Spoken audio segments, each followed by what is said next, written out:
I am Tony Breedlove, and I am here with Real World News TV, hosted by Mr. Reggie Kearney and Mr. Derek Terry.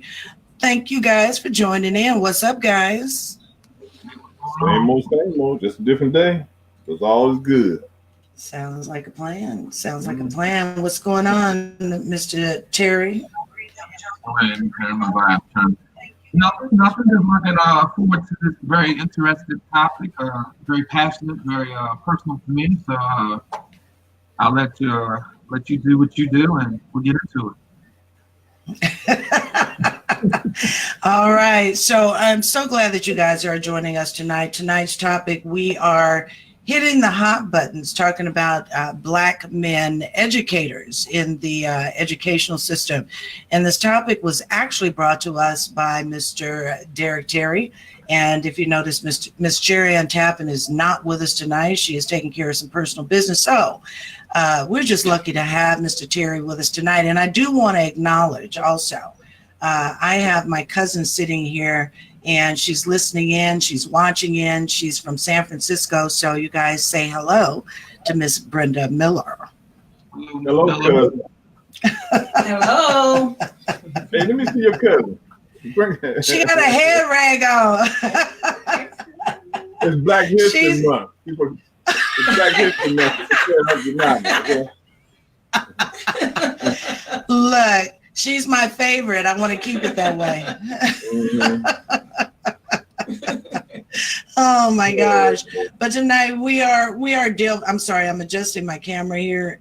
We are delving into some issues about Black men educators in the educational system and the lack thereof, and how it affects the children that are coming up in the school system today, especially how it affects Black children. So at this point, I'm going to turn it over to you, Mr. Derek Terry, and I'm going to let you just go ahead and do your thing. Okay. Well, thank you.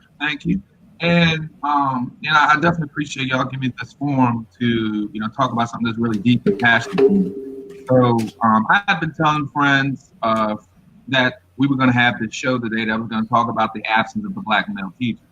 So they was like, well, when did you become an expert? And I said, well, okay, let me go down my credentials. I said, well, I'm Black, so let me go ahead and check that box. I'm a male, go ahead and check that box. And I've been doing this for 19 years, so I'm going to go ahead and check that box. And then the other thing, I'm very passionate, and I would think that with at least those three credentials, that would make me somewhat qualified to talk about it. It doesn't necessarily mean that I have all the answers, but I can provide some insight that we have two sets of rationales. We have the politically correct rationale for why there's a lack of Black male teachers, and we have the non-political. I want to really focus more on the non-political that we'll get into a little bit in a minute, but really just some brief statistics. Out of all the teachers that we have in the United States, roughly 7% make up African Americans. Within that 7%, only 2% are males. A lot of that could be, for the most part, a lot of that could be justified by the lack of Black males looking to major in education in college. It could be attributed to pay. It could be attributed to, poor working conditions. It could be the benefits we already talked about, the pay. It could be the class size. Really, when you look at it, those are really the politically correct answers. Because outside of Black males, there is a national teacher shortage. We are in it right now, but we really are facing what I call a national emergency when it comes to Black male teachers, especially when we talk about the increase in minority representation with the students, particularly our Black males. So what I wanted to do was, hopefully people will call in or they will chime in, is that there are what I call these politically or non-politically correct reasons why Black male teachers are not in the classroom. Now, I'm just guessing. I just want to see if any of you would you be able to think what's the number one reason based on studies and surveys I don't mean they're accurate, but when I look, I'm like, yeah, they're right. Okay, so I'm going to let Reggie go first. I would say conditions. You know, Such as? for me, these kids are off the hook now, okay? I know my temperament, okay? And I'll probably be holed up somewhere trying to post bail with some of these kids now, okay? But it's been going on for a long time now. I graduated out of high school in 75. Even in 75, my father was a high school chemistry teacher. He was even talking about back in 75 how the kids were starting to get disruptive, okay? And he was teaching at Hillside High School in Durham, North Carolina. So he was even talking about then how, you know, kids were getting out of control. So, but they're really out of control now because you can't say anything to them. You can't correct them. If you try to correct them or say something to them about their behavior, you got to talk to the parents that afternoon. You know, so who wants to work in that kind of environment? Right, but okay, so if that's the case, then don't you think that there would be a shortage of Black female teachers? Because Black female teachers are just as can be just as aggressive when it comes to discipline. But you all are nurturing. Women are nurturing. And y'all be and all that kind of stuff. Y'all temperament is a little better than a man. You know, okay, take for instance, hey, Derek, what was that? Baltimore? Or no, that was Prince George's County, where the teacher kind of got into a scuffle. The principal got into a scuffle with a student, okay? But the student was wagging his finger in his face and stuck his finger into his face. You know, that's the reactions of a male teacher. You know, a woman would be all nurturing and say, okay, Johnny, come on now, let's not do this, okay? Depends on where that female teacher is from. Yeah, but I just think they handle themselves different. I know my temperament, and I know I wouldn't be cut out for teaching. You know, and you touched on a good point. Student discipline, actually, based on one of the surveys I looked at, is actually the second. You know, when we look at the non-politically correct reasons, and the reason I bring that up is because when you have people that are campaigning, they typically are talking about the basic things. We need more pay for the teachers. We need to work on the working conditions. We need smaller classroom sizes. I said, okay, well, guess what? Guess what you're not saying? There's a dissatisfaction with administrators, meaning that me at most of the schools that I've left, it's been because of administration. It hasn't been because of student discipline, because by nature, I'm just a disciplinarian, meaning that I have the military in me. I don't really tolerate a lot of stuff, but at the same time, the kids know that I care. You have what we call, I guess, a lack of influence or autonomy, meaning that if you have a creative idea that you want to put across to your students, you're getting roadblocks. And a lot of these things, really be honest with you, although we talk about the Black male, they could apply to the everyday teacher. But as a Black male, our patience level is just slim. And I may get some I guess a slap in the face for this, but I've said this at a couple of workshops. I said, when you look at the statistics as far as single mothers, especially in the inner city, you have Black males that are not taking responsibility for their children. So, well, that's true. So how could you get slack from that? Yeah. No, this is why. So I said, if they will leave their own child, you think they're going to hesitate to leave that job as a teacher if they don't want to put up with it? Because they don't have a horse in the race on that. Yeah. So we sometimes really need to look at these type of things, because some things we are within our control and some things are not. When you look at student discipline, I'm not the parent. If I'm speaking in front of a group of parents, I'm saying your job is to parent. Because if I parent your child and you get upset, then guess what? You didn't do your job. Right. I shouldn't have to tell Johnny whatever to be quiet 5-6 times. I shouldn't have to tell him to pull up your damn pants. I shouldn't have to tell him to stop saying the N-word and mother this and all this other stuff. I shouldn't have to tell him to get to class 15 minutes after the fact. Because if they were doing what they're supposed to do by you, the parent, we wouldn't have the discipline issue. So do you say that, okay, with those comments, do you say that in the, I'm not going to say the failure of education, well, I can't say failure of education, because the U.S. has, is in that very top level when we talk about the educational standing in the U.S. It is bad. Every other country does not have the problems with education that we do. Do you think that when you talk about a Black male being an educator, do you think that it's, you can't even, can you blame it on the kids at this point? Because you're talking about a worldwide, well, not a worldwide, but a nationwide issue, or close to it, when we talk about discipline and behavioral issues. You know, typically what I always hear is that kids, you know, they have a lot of problems. So when I was growing up, we had problems too. So, yeah, but why are they so much different today than they were yesterday? I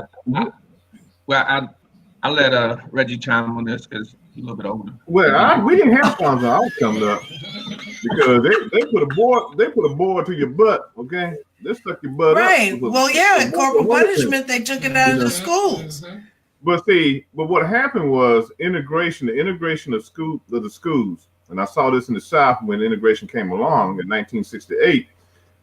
Yeah, he's older than us. He's way older than us. Yeah, they had to stop doing it. The school administrators wouldn't let them do them because the last thing they wanted was a Black principal or a Black teacher hitting a white kid with a collar. Okay. Yeah, yeah. So the strong punishment started weighing away from the schools. And then you come into this century and this time, you have the parents not respecting the teachers, okay?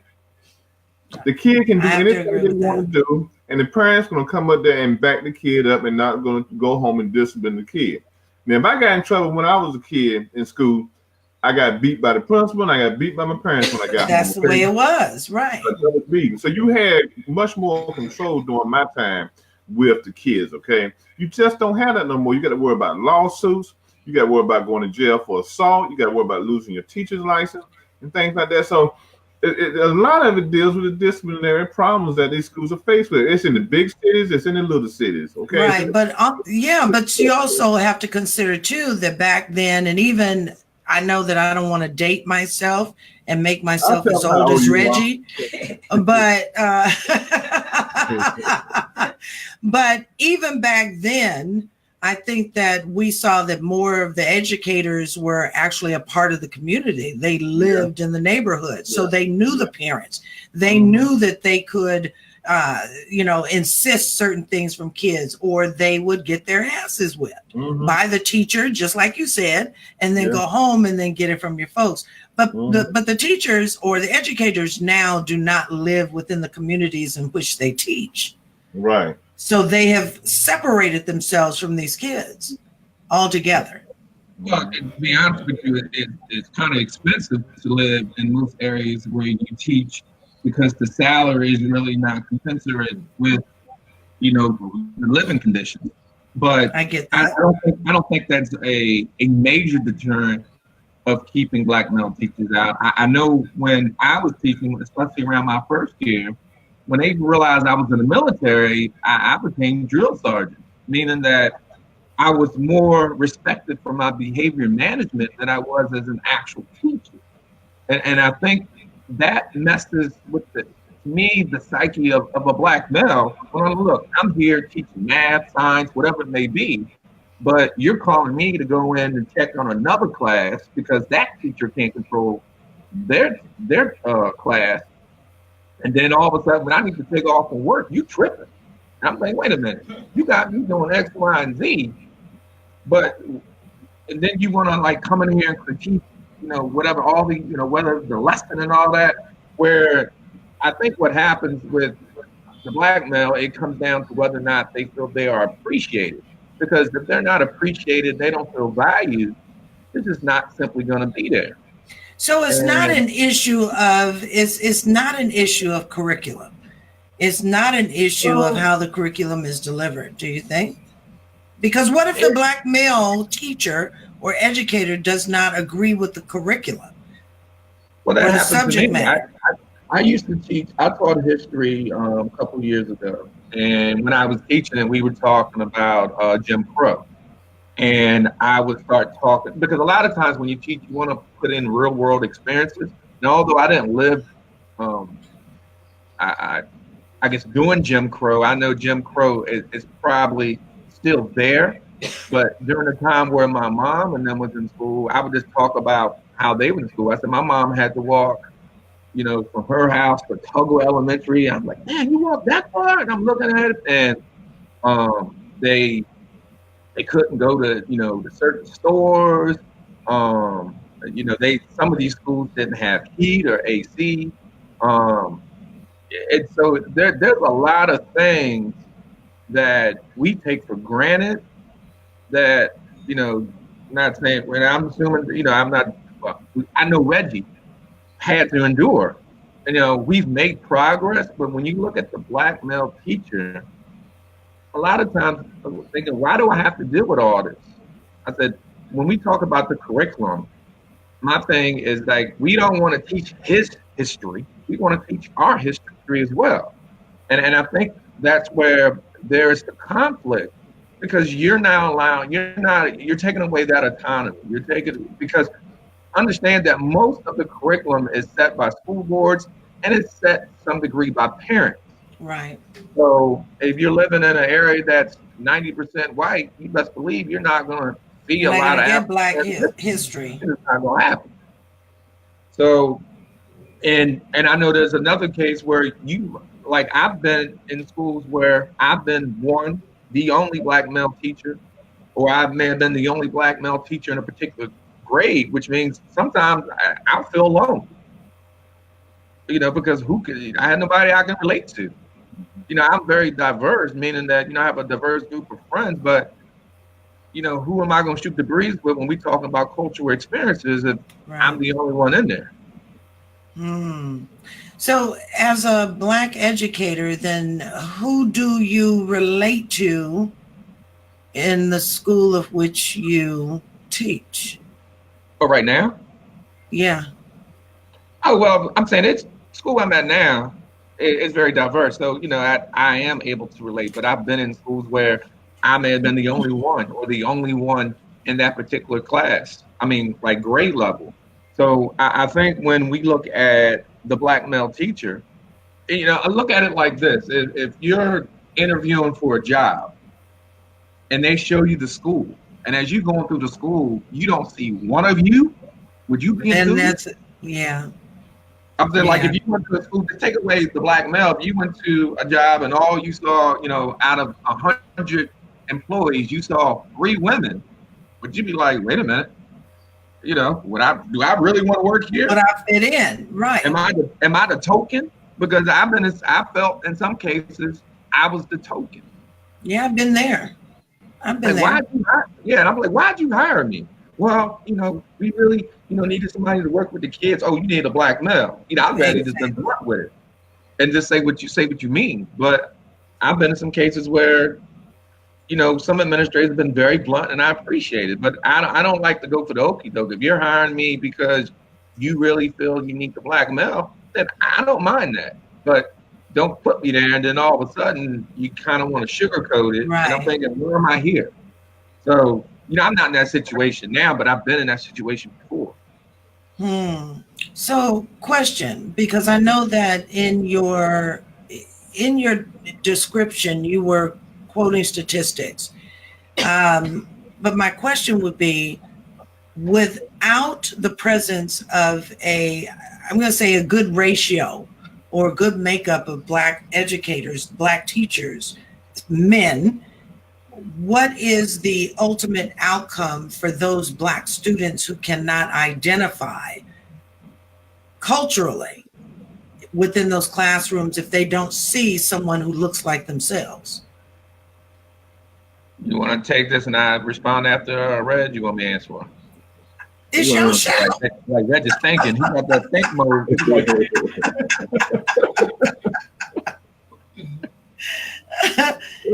your show.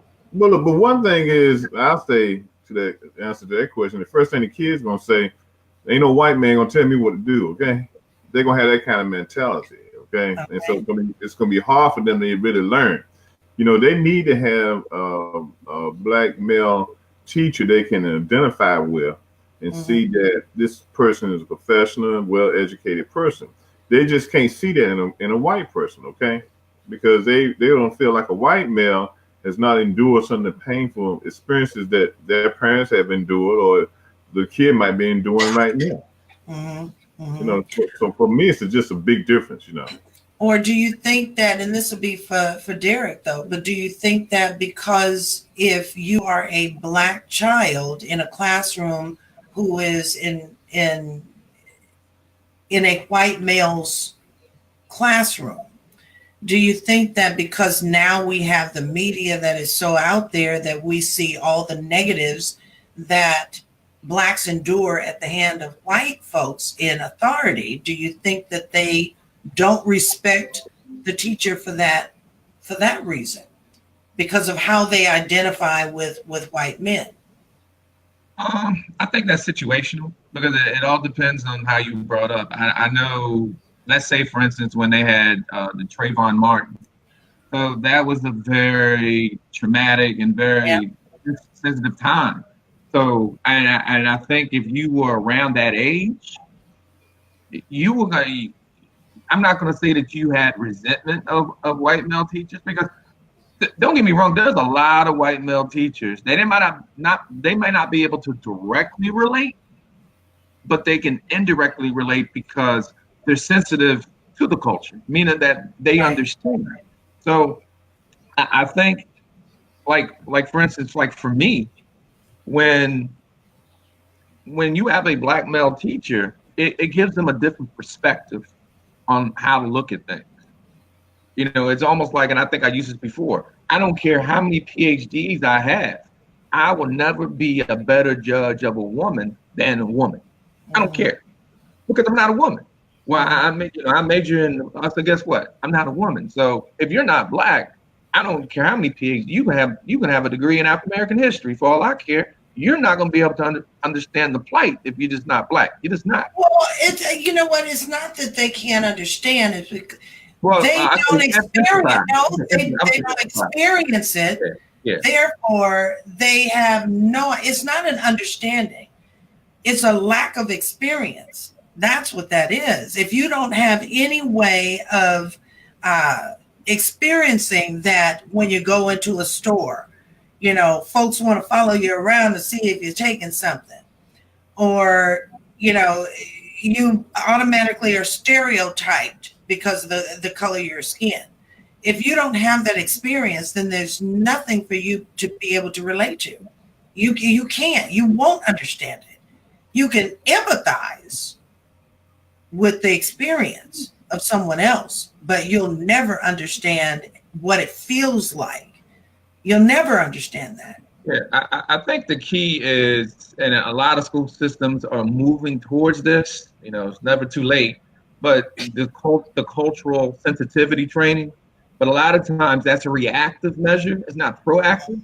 You know how I feel about, you know, I think Reggie knows how I feel about diversity, right? Yeah, so, you know, my thing is, you know, diversity is more than just colors. It's diversity of ideals. We don't necessarily always have to be, well, I would agree, but we have to be respectful. Exactly. And I think like I'll use my son for example. You know, he never had a black male teacher. And I think he has one. I can't remember if he has one this year or not, because I met most of the teachers, but no, actually he hasn't. He hasn't had a black male teacher. Now he's had some black teachers, but this was this year. I think up until maybe the 3rd or 4th grade, he never had a black teacher at all. At all. So, and I think of my experience, you know, I had 2 black teachers the entire time I was in high school. I had one in 5th grade, Miss Brown, and one in 6th grade, Mr. Toll. I remember them to a T. When I got to college, I only had two. I'm sorry. Let me go back. I had three. Miss Beverly when I was in Alabama. I was at Wilkerson Middle School. So I had Miss Beverly, but that's when I came back from Germany. So I've had three, two women, one male. And when I got to college, I had one. I had one male. See, that right there, I find unusual because, okay, so let's just call you the baby of this threesome here, right? Even when I was in school, even as far back as grade school, which I remember vividly, I had two Black teachers. Two. When I got to middle school, and I had a series, you know how you have the series of classes, you have 6 classes, a day, right? 6 periods. I think all years of my high school, I had at least 3 Black teachers each year. And then in high school, the same thing. So where was the shift? Well, a lot of it is demographic. It all depends on where you live at. Let's say I started teaching in Baltimore City. So in Baltimore City, you're gonna get some Black folks there. You just are, because it's Baltimore City. But when you get outside of Baltimore City, you start getting to the counties.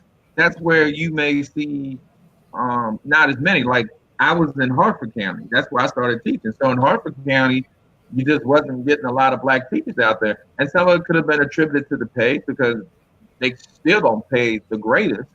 But if you're aspiring to be a teacher and you want to get to the school system, you will. And sometimes, I'm going to be perfectly blunt, there are certain administrators and certain systems that don't want a lot of Black males in their school. See that right there? They feel that we're combative, that we're going to question things. But why can't you? My thing is, why can't you? It's almost based, they want you to come to work, shut up, do what you got to do, and roll out. It's almost like, but all right, but then what you're doing is you're shutting the educator off from being expressive to then by chance push that to the children to then be expressive and ask questions. You want them to ask questions. And think about it. What's one of the worst things you can do to a Black male when you've pissed him off? Shut up. Tell him to shut up. It's one of the worst things. Don't hold it in. Yeah, so, don't say nothing. Don't say nothing. And I've been in that situation where I literally had to sit there, shut up, and say absolutely nothing, even when I was right. And there's been times when I've been wrong, but I've shut up. So I think as we look at the reasons why, I'm about solutions. So when we think about solutions, what is it that, I don't know who's on here, but what is it that school systems can do to retain and recruit Black males? One of the things that I would say is, and I've seen the studies, but you target high schoolers by having Black males in there to encourage them to be teachers. And a lot of times students will look at teachers. You really ain't getting paid a lot of money. If that was the case, you wouldn't be teaching. And I'm like, okay, so then it goes back to what I just said. It goes right back to what I said earlier, that today's children are not the same as we were, okay? Because they have been afforded much more information by way of media. What average child, when we were coming up, Reggie, would say, well, we know you're not getting paid a lot. We didn't get in grown folks' business.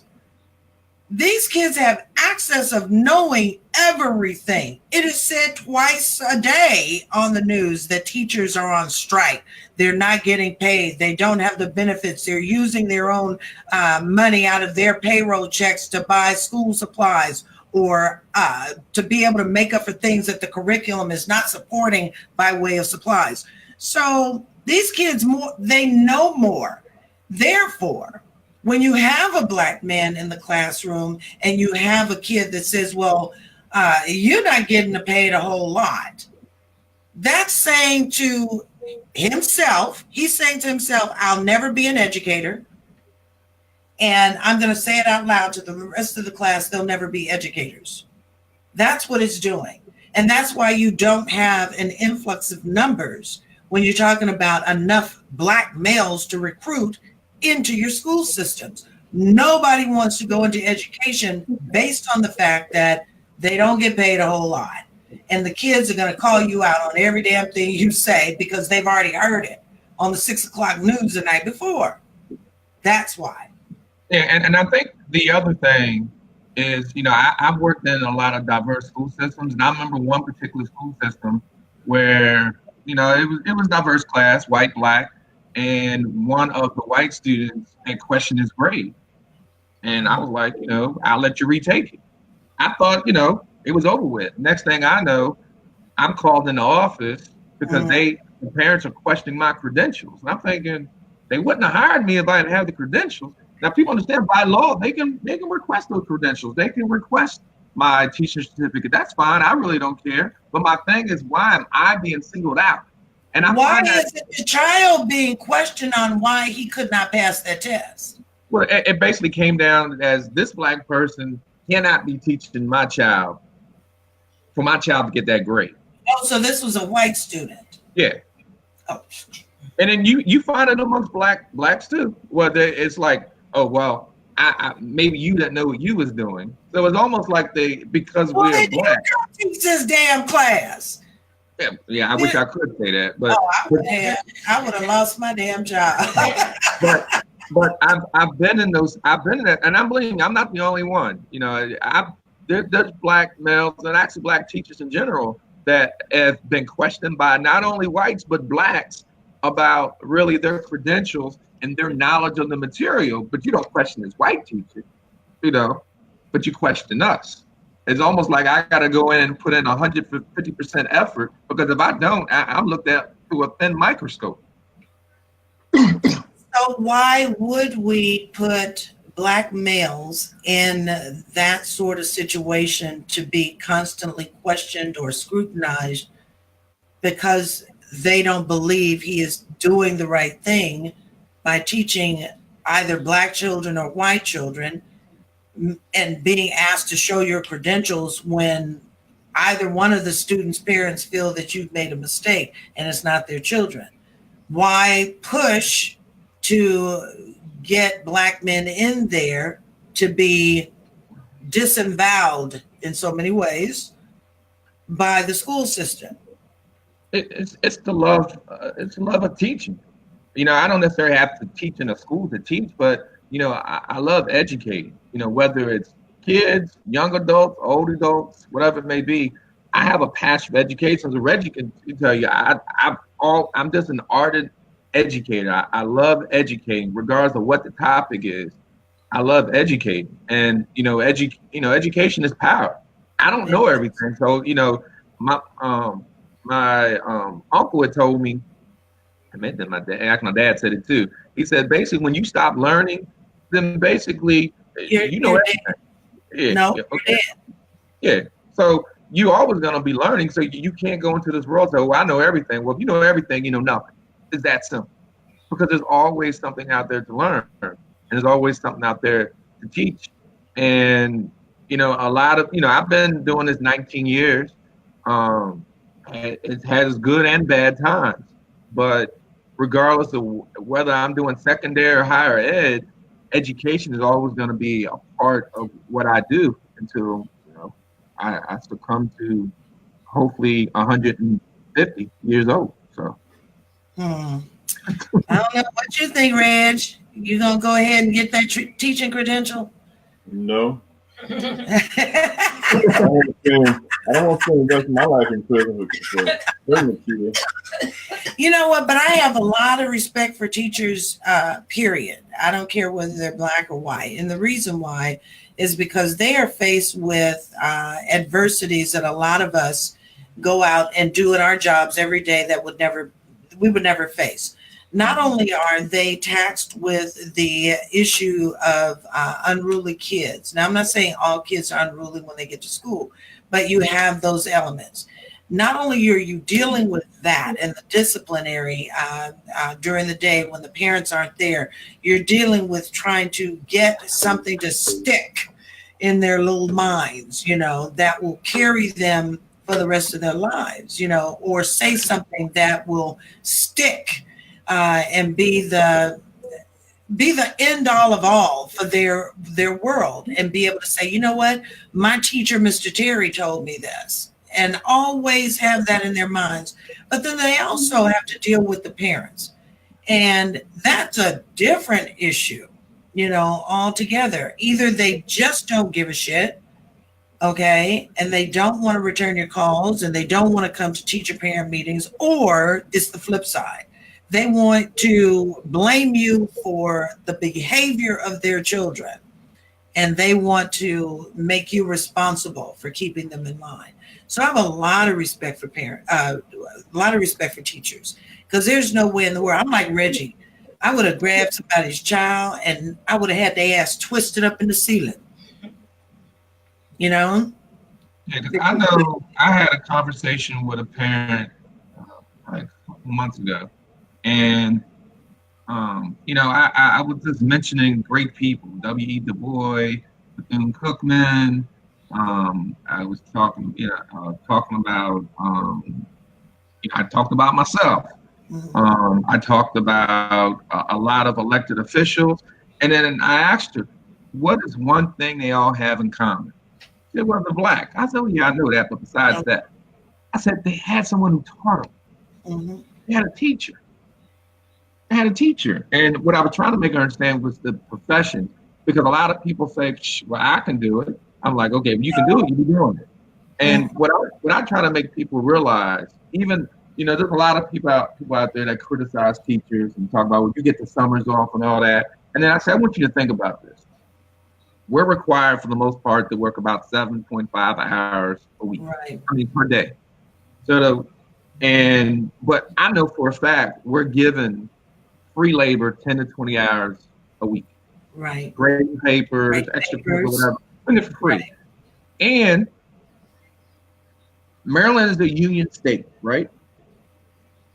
What other profession do you know with a union that's going to allow them to work for free? Police officers get overtime. Nurses get overtime. Yeah. So think about it. But teaching is the only profession where we're expected to do it. And if we don't do it, then guess what? You're not doing your job. You wouldn't tell a police officer that. You wouldn't tell a fireman that. Right. But for whatever reason, people have the audacity to say, you know what? You should be doing it. And remember, Maryland is a labor state. Right. That's what pisses me off the most about the unions. You're a union and you're not even doing your freaking job, because you know we're working 10 to 20 hours a week for free and been doing it for years. See, that's why I say, you know, I have a lot of respect for y'all, because you have to really love what you do to put up with all of that. Love children, have the biggest hearts in the world, because not only are you teaching them, you know, the math and the English and and the history, you're also a problem solver for their lives. You know, I'm sure that you hear stories from these kids that you could just want to pull your hair out, you know, knowing that they're having problems at home. It doesn't stop just at the books. So you have to be someone who loves to do that job. You have to. And then the other thing, for the money. And the other thing, some of these administrators, and I'm gonna be perfectly blunt, they don't want a strong Black man in their school. Oh, they don't, because guess what? They feel threatened. I don't want your job. But guess what? A lot of times, students will respect the teacher more than they respect the administrator. Or it may be the opposite, but it's about relationships. So if I can go in there and be that strong Black image that whether a white kid, Black kid, Asian, whatever needs, because one, I want to dispel the stereotype. I'm not a rapper. I don't walk around with pants pulled down. I don't speak white. I speak. I don't know what speaking white is. People speak Exactly. Speak white. I speak. If I was in Africa, I would be speaking the same way. I just have an accent. That's Exactly. it. So Exactly. I don't understand what that is, because I can articulate. That's because of education. Right. Right. Now, it doesn't make me any better or any worse than the person who can't, because everyone has the ability to improve. Mm-hmm. I'm still improving. I'm not there. I'm not a Toastmaster or whatever you call it. I'm not there. I don't know if I want to, but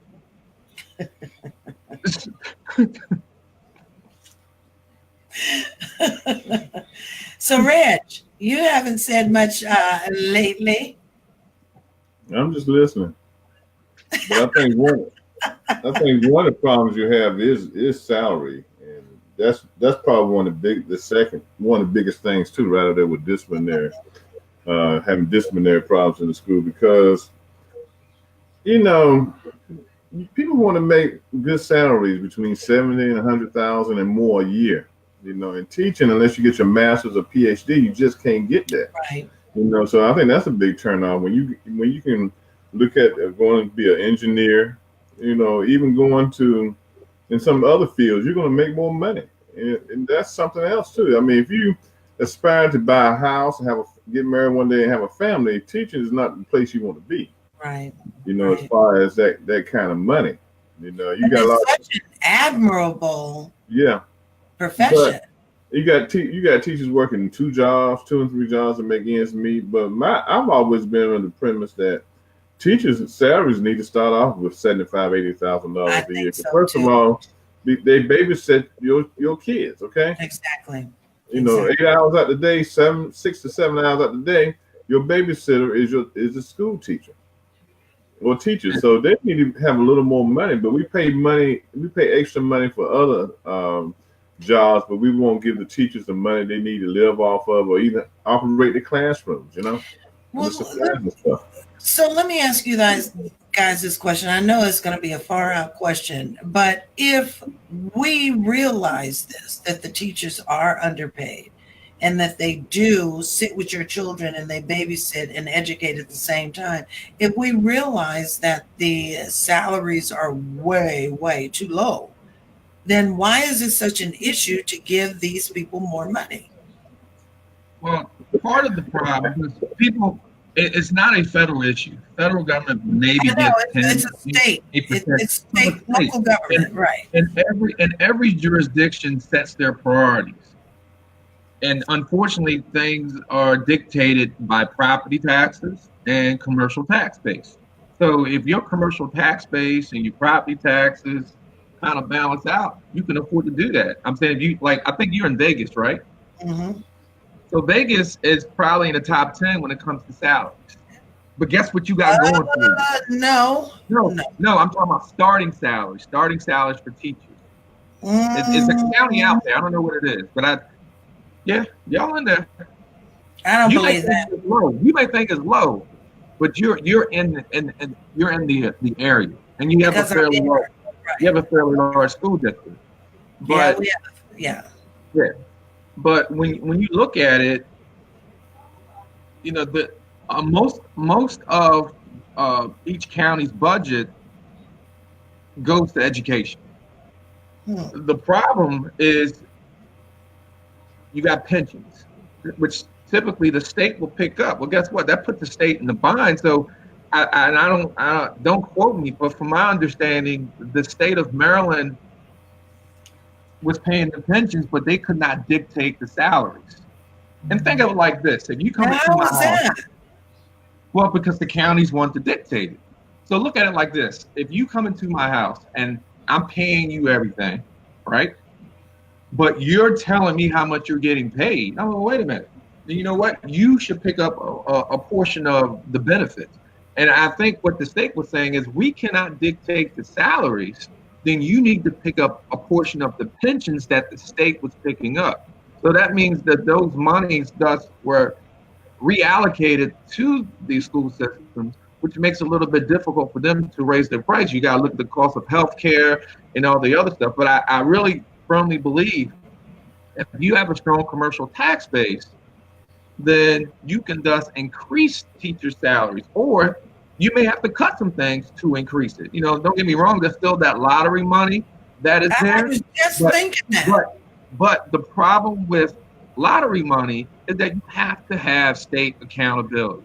Because if you give individual school districts the money, you will have corruption. You will have mass corruption. Yeah, because we've seen that in LAUSD in Los Angeles. We've seen that. But the whole point, my brain is going in a million miles. So the whole point of the lottery system per state was for the funding for public schools. And when they put the lottery in place, there I thought, and don't quote me, I thought that there was a board that was appointed for the states to oversee the accountability of the lottery and how that money was going to be dispersed.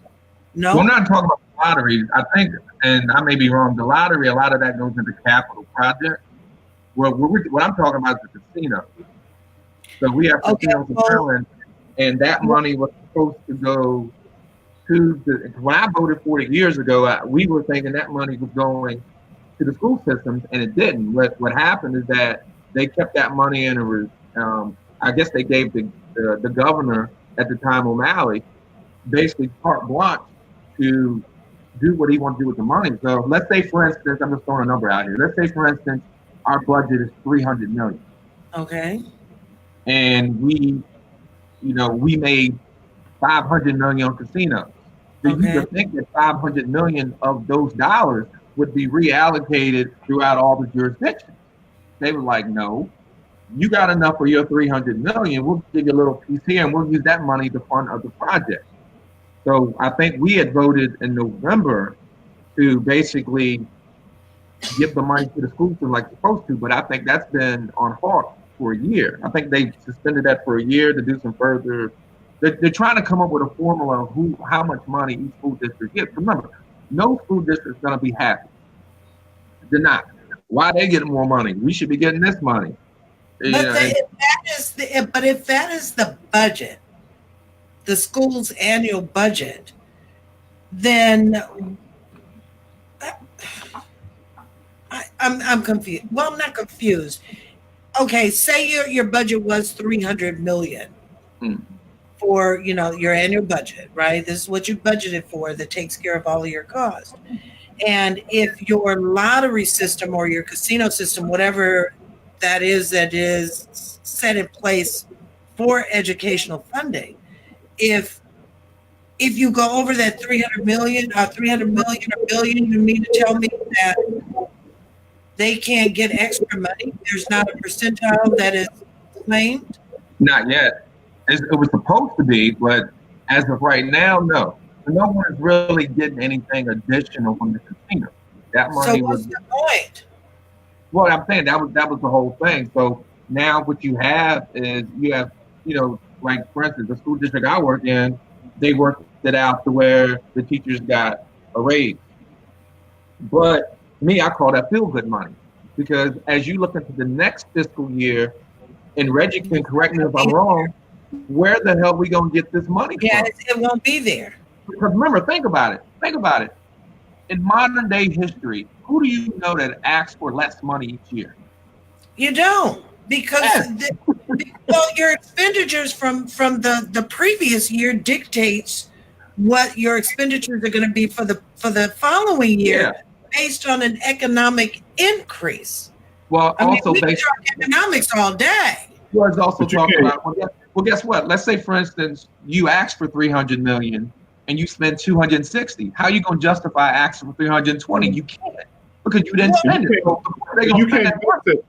You can't base it on economics, okay? Because the bottom line is the county commissioners or the city council holds the purse strings, okay? And you got to go in there, like here in Charles County, you got to have a balancing act, because law enforcement wants a certain piece of the pie, along with the educators, they want a certain piece of the pie. So I think Charles County went in and asked for $300 some million or a little less, doesn't mean they're going to get it, because the priority in the county is going to be law enforcement, okay, over education, okay. And then if you decided to raise the sales tax by 1 penny, okay, and you take that 1 penny of extra sales tax and give it to the Board of Education, parents going to be fussing because they don't want to pay that 1 penny. And a lot of it comes to community. A lot of it comes from the community saying they don't want to pay more for education, but they want their kids well educated, okay? And but they don't want to pay extra for it. Yeah, so it's the politicians that create the mess when it comes to the school systems not having the money. You know, we all want safe homes, okay? Safe communities. But we got to figure out a way to give the school systems the money they need more than what they need, okay? So they can do a good job each day.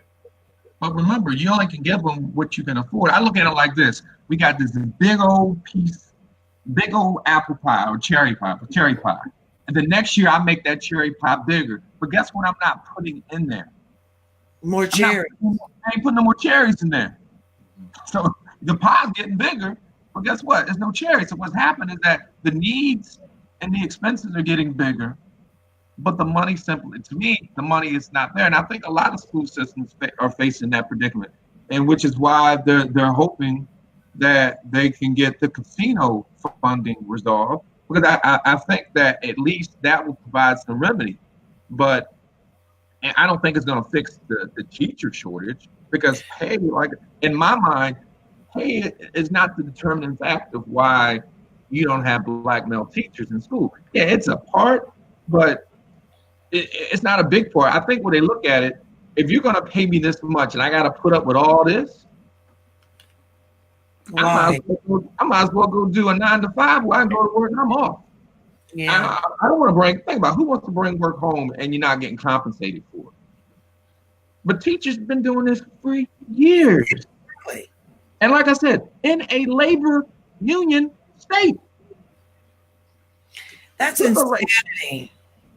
That's insanity.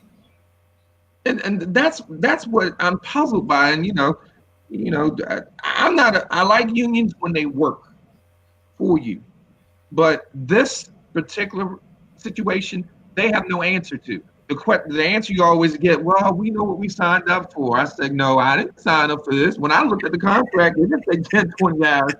I didn't see that. Right. The only people, military, I knew what I signed up for. We get paid per day. So, when I was deployed, I worked 14, 16 hours sometimes a day. I got paid the same amount of money if I worked 3 hours, 16. I knew what I signed up for. That's a contract.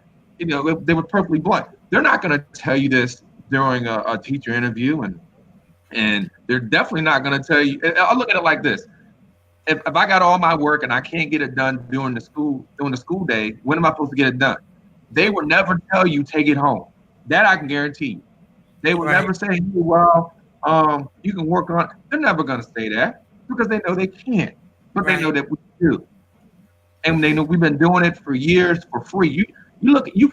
Let me see if I got my calculator while y'all talk. Let me add this up real quick. What we gonna talk about? You the one that was talking. Now you just dropped it, and let me get my calculator. Yeah, I'm gonna say there's typically 180 school days, and I'm gonna say 15 hours. So that's 15 hours. 180. We look at the week. So that's about 2,700 additional. Well, 10, no, 15. Yeah. No, wait, I'm bad. I'm doing it wrong. That's 36 weeks. Sorry about that. My bad. 500. That's about 540 hours a year for free. If you times that, I'm just gonna say, what I say, 400. I said 450. Mm-hmm. Now, I don't know what teachers pay. We'll say $400 a day. And $400 a day puts you somewhere around the 75, 80 range, something like that. So if we do 400, that's $180,000 worth of free labor they are getting. Mm. Oh, my bad. I did that. No. I did that wrong too. I'm sorry. I did that wrong. I don't want to cheat the system. I don't want to cheat the system.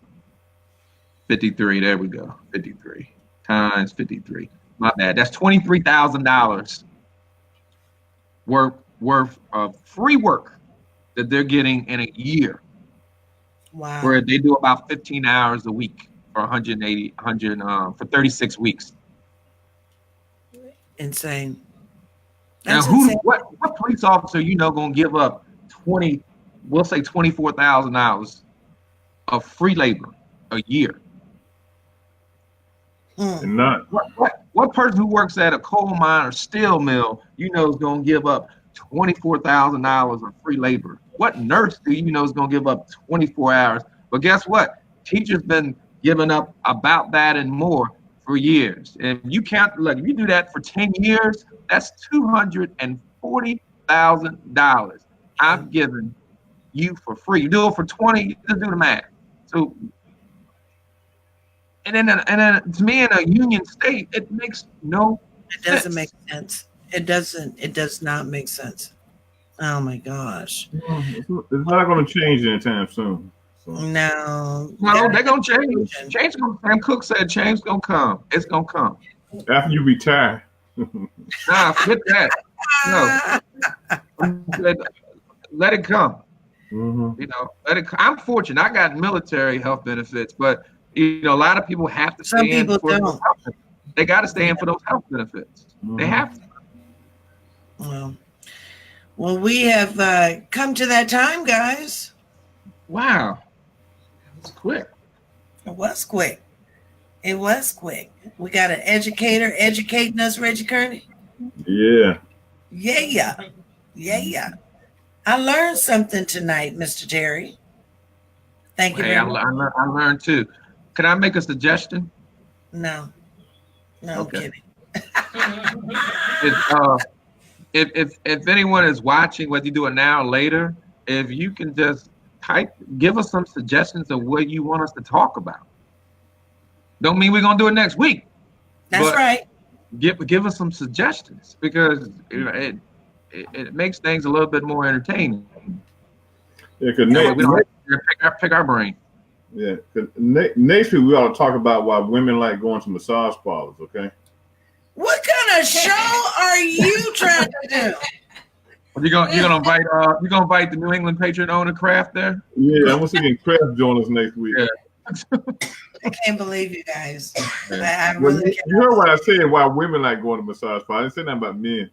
Yeah, I know. That's why I said, what kind of Mickey Mouse show you running there? Oh my goodness! Great job, you guys. Great job. I enjoyed it. Yeah, very, very. Let me say hello to Miss, or I should say the author, Lynette Jewell. Thanks for joining us tonight. I think she and Reggie had already said their hellos, and I do want to thank those. Hello, Miss Angelique Brewer. Joining us a little late because we're trying to get out of here, but I do want to say thank you to those who have tuned in tonight. The show was actually led by Mr. Derek Terry tonight. He came up with the subject matter and things that we do need to talk about. Education being one of them. I know that this is a news show, but every time, it's not every week that we have to talk news. Sometimes we can mix it up a little bit. And like Derek did suggest, we'd love to hear from you with your topics and your subject matter. We want to talk about what you want to talk about. So I'm going to tell you what I'm going to do tomorrow, though, since we're a news show. I'm going to be tuned in to MSNBC or CNN with the coverage of Michael Cohen, or however we say his name. He's going to be testifying in front of the committee tomorrow. So some interesting stuff is going to be coming out. So we're just going to, see what happens, Reggie Kearney. We'll see what happens. Well, I tell you what's going to happen. The Republicans already said they're going to hang him tomorrow because they're not going to believe a word he says. Oh, and can I just say one thing? Because I actually just looked at the comments. Miss Brewer, thank you. And our frat, Brother Gray, he said teaching is just one of those professions that aren't financially attractive to our males. We are expected to be providers for our families, and teaching doesn't usually allow that. And I have to agree, amongst other things. So thanks for sharing that, Brother Gray. Yes, sir. Yes, sir. All right. So we're going to go ahead and get out of here, but I'd like for you to check out Real World News TV on our website by going to hottopicstalkradio.com. You can check out some of the past shows, anything that we've recorded previous to tonight. Also, make sure to head to YouTube. Also, you can find Real World News TV on the recordings on YouTube. Just go to Hot Topics Talk Radio Network. Make sure to also follow the Real World News Team TV team by going on Facebook, so you can get all the updates on all of the shows that are coming up each week. Every week you can find us here every Tuesday night at 5:30 p.m. Pacific. I'm sorry, that was the other mic. I'm sorry. 5:30 p.m. Pacific, 7:30 p.m. Central, and 8:30 on the East Coast. Make sure that you come on back here tomorrow night with me, I was going to say Roland D. Roland D is out. So come back tomorrow night with me, Yvonne Baker, and Chris Smith on Hot Topics Talk Radio. Tonight, or tomorrow night, we're going to be talking about the Jussie Smollett story. So tomorrow night, we're going to be discussing that. Some interesting stuff, coming up on that. The show starts at 8 o'clock p.m. Pacific, 10 o'clock Central, and 11 o'clock on the East Coast. So with that being said, come on back here next week on Tuesday night with Reggie Kearney and Mr. Derek Terry. You guys ready to get out of here? Peace. Peace and blessings. Deuces. Oh, y'all are boring when you say that. I said peace. Always. Wakanda forever. Wakanda forever. Power to the people. Yeah, Brenda say power to the people. Yeah. Hey, where your cousin at? We still didn't see. I saw her tiptoeing behind you a minute ago. Let me see your face, cuz. She's got on her head rag. Well, that's up to her. It's Black History Month. You got a rag on? It's Black History Month. She can wear a head rag. People creating a house. Okay, so I'm gonna scoot over a little bit. Well, let me turn the camera a little bit. Let's see. And I'm awesome. Can you see her? There she is.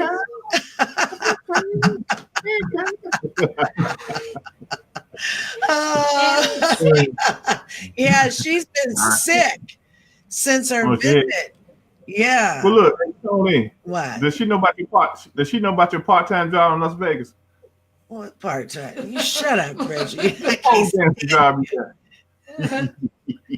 Don't he sound like, what's his name? What was his name on Good Times? Evans. What was his name?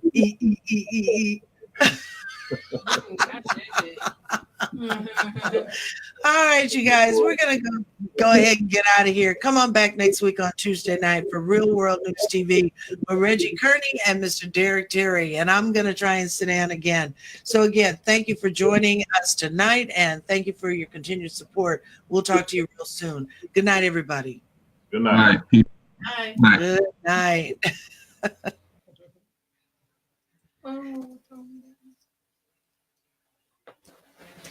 Real World News TV, you are now clear. Thank you, and good night, everybody.